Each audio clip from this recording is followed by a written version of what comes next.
el último, en este caso el más importante que era Roland Garros, pues a día de hoy pues se hace imposible, con lo cual en este momento no voy a poder estar en Roland Garros después de muchos años sin faltar a la cita con todo.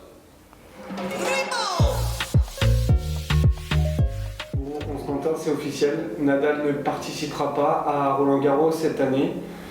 Comment tu réagis à ça? Ouais, c'est la première fois là depuis 2004 qu'on verra pas Rafael Nadal à Roland Garros. Ça fait forcément un choc, même si on s'y attendait par rapport aux vidéos qui circulaient. Ce qu'on voyait, pas de déplacements latéraux, c'était très compliqué. Je pense que c'était dur de l'imaginer compétitif à Roland Garros. Il a participé 18 fois d'affilée au Grand Chelem parisien. Il en a remporté 14, 3 défaites, 2 contre Djoko, 1 contre Soderling et un forfait en 2016 à cause du poignet avant son match contre Marcel Granollers. Ça va faire un vide, je pense, qu'on est tous d'accord sur ça. Ça fait presque un an que Nadal n'est plus un joueur de tennis. La dernière fois qu'on l'a vu compétitif, c'était à Wimbledon avec ce match qu'il arrache contre Taylor Fritz et cette blessure aux abdominaux derrière. Finalement, il y a une forme de cassure qui s'est passée de la part de Libéric. Il a essayé de revenir à l'US Open, mais on a senti qu'il est revenu trop tôt. Pareil, sur la saison en indoor, ça a été très très compliqué, avec une seule victoire aux ATP Finals contre Casper Ruud, une tournée d'exhibition inutile en Amérique du Sud, et ensuite il y a eu cette ATP Cup et l'Open d'Australie, avec cette défaite contre McDonald's, et encore une fois, une blessure.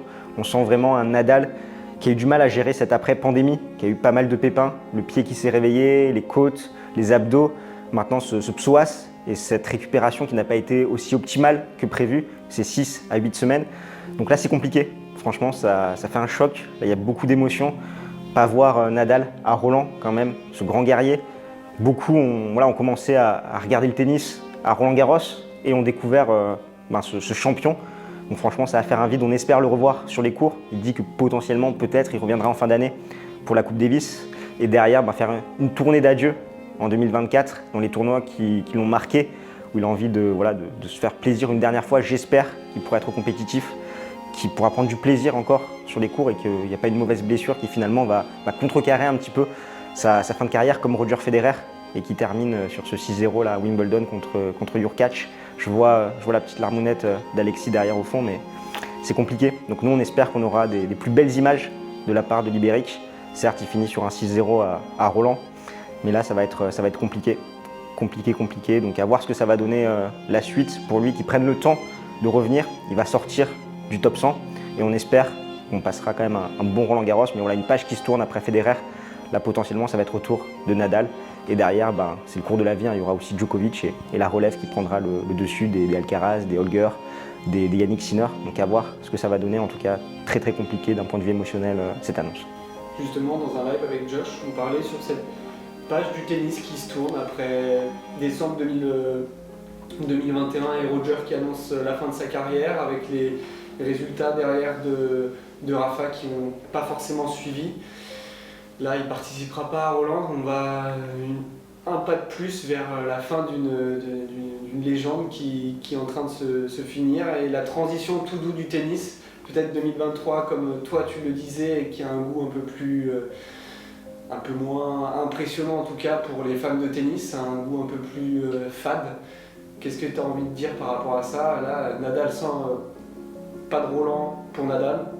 2023, on le vit comment là, pour un passionné de tennis? C'est vrai que c'est une année un peu compliquée d'un point de vue suiveur, sur un point de vue tennistique par rapport au match qu'on a eu. C'est vrai qu'il n'y a pas eu énormément d'émotions, de gros combats. En plus de ça, il y a des réformes avec ces Masters 1000 sur 12 jours qui fait que ça crée encore un peu plus de longueur, donc un peu plus d'ennui. Donc c'est très très compliqué à suivre, même si comme Josh l'a dit, et l'a très bien dit dans le live, c'est une nouvelle histoire qui commence. Il faut laisser le temps que tout se mette en place. Rome ne s'est pas fait en un jour. Ça va être pareil pour ces carrières de Carlos Alcaraz, de Holger Rune, de Yannick Sinner et cette phase intermédiaire avec les Stefanos Tsitsipas, les Daniil Medvedev. C'est le cours de la vie, c'est l'évolution. C'est comme ça, mais encore une fois, en tout cas pour les passionnés de tennis et les fans de Rafa, on a eu une très belle année 2022 avec ce comeback incroyable en finale à l'Open d'Australie contre Daniil Medvedev, également ce titre à Roland Garros où 5-7 contre Auger-Aliassime, 4-7 contre Djokovic, ce gros combat contre Zverev qui n'a pas pu aller à sa fin et cette finale contre Casper Ruud, même si elle ne restera pas dans les annales. Mais bon, quand même, je pense qu'on peut être content d'avoir vécu ces émotions en 2022. Il ne faut pas cracher sur tout, certes, ce n'est pas la fin qu'on souhaitait. On aurait aimé le voir compétitif à Roland-Garros 2023, mais 2022 quand même, ça a été une très belle année. On a eu énormément d'émotions positives et ça fait plaisir, faut pas l'oublier, c'était il y a juste un an. Et comme quoi, le tennis peut aller très très vite. Et là, ces nouvelles générations, elles aussi peuvent s'installer durablement dans le tennis par la suite. Finalement, ce qu'on craignait un peu le plus sur Rafa, l'histoire de son corps, dès 2006, on parlait que son corps allait le lâcher. Là, on y arrive. Chaque membre après membre le lâche. On le voit, comme on racontait l'anecdote de Josh après la finale de 2022, extrêmement triste. C'est quand même dur, mais on pouvait le prévoir un peu, une fin comme ça de Nadal. Comment toi t'expliques le fait qu'il est peut-être pas lâché au sommet et qu'au final, comme prévu, c'est le corps qui va finir par avoir le dernier mot sur Rafa? Ouais, il est rattrapé par son corps, on s'y attendait en début de carrière. Après, personne n'aurait pu pronostiquer ses 14 titres à Roland, ses 22 titres en Grand Chelem. Donc franchement, je trouve qu'il s'en est plutôt bien sorti.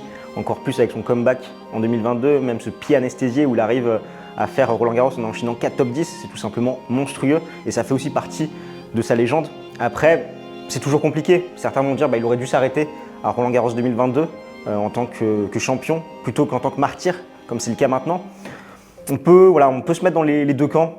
Certes, il a été un peu gourmand, il s'est dit j'ai gagné les 2 premiers grands chelems de l'année, j'ai fait un retour au premier plan, 6 mois de blessure, je reviens, je gagne l'Open d'Australie, comme ça en me faufilant, je fais une remontada en finale à l'Open d'Australie, c'est totalement fou. Pareil, je gagne Roland-Garros sur un pied, j'enchaîne 4 top 10, pourquoi je ne pourrais pas faire pareil à Wimbledon et à l'US Open? Voilà, peut-être un petit péché de gourmandise chez la part de Líberic, mais si on avait été à sa place, je pense que beaucoup auraient voulu tenter l'expérience et ça a toujours été un peu le reproche que je peux faire par rapport à la carrière de Líberic, c'est le fait qu'il ait voulu jouer, pas forcément écouter son corps, faire un calendrier vraiment aux petits oignons, comme peut le faire un Novak Djokovic. Et ça, c'est très méritant de la part du Serbe, mais plutôt il se disait, si je joue moins de matchs, je ne peux pas me sentir joueur de tennis. Pour lui, on sent vraiment que c'est important de faire des matchs parce que c'est sa profession, c'est sa passion, et vraiment, il a besoin de ça. Et c'est à ses risques et périls. Et là, pour le moment, c'est plus les risques qui parlent. Mais encore une fois, il ne faut pas oublier qu'il y a un an, il était au sommet et qu'à Roland-Garros 2022, il était invaincu en Grand Chelem. Et comme quoi, ça peut aller très vite. Je dérive un peu, mais quand même, sur cette notion inspirante que Rafa dégage en voulant jamais rien lâcher, là, on voit quand même une phase de lui qui montre qu'il y a peut-être de l'addiction, que le tennis, en fait, c'est une drogue et qu'il était prêt à sacrifier son corps. On sait qu'il va être père de famille. On sait que forcément c'est quelqu'un qui a des responsabilités. Là, le fait de choisir aussi de tout sacrifier, toi t'en penses quoi? Est-ce que c'est vraiment l'ADN Rafa? Moi je suis admiratif de voir quelqu'un qui est prêt à tout sacrifier pour sa passion, pour son sport. Je pense que c'est aussi une belle image qu'il véhicule parce que certes là il va un peu trop dans le rouge, mais bon c'est quelqu'un qui ne lâche jamais sur un court de tennis, dans un match, qu'il soit mené 5-1, 3 balles de match, il va rien lâcher, il va crier un Vamos pour s'encourager, pour essayer d'aller au bout de lui-même. Et je trouve que c'est important cette philosophie de toujours donner le meilleur de soi-même sur un terrain. Et forcément, il y aura des obstacles dans la vie. C'est le cas avec toutes ces blessures qu'il a pu avoir, mais il était là pour les surmonter, essayer de se donner une chance supplémentaire. Et ça, je trouve que c'est vraiment de très belles valeurs qui montrent beaucoup de positif et que tout le monde pourrait s'inspirer de ces différentes valeurs.